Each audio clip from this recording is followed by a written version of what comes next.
Bukan ku menolakmu untuk mencintaiku, tetapi lihat dulu siapakah diriku.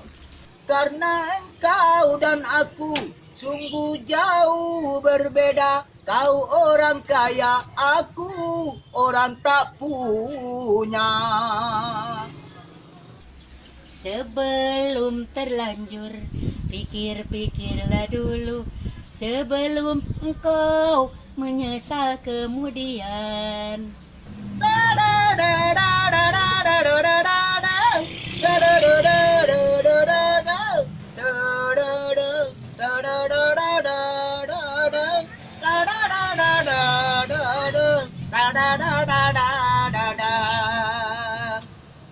Jangankan gedung gubuk pun aku tak punya.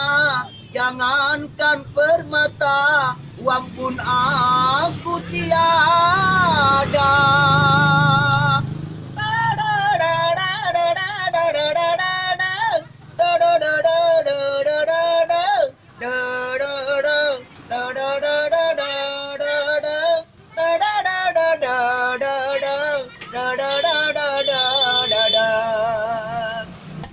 Aku merasa orang termiskin di dunia yang penuh derita, bermandikan air mata. Belum terlanjur, pikir-pikirlah dulu sebelum engkau menyesal kemudian.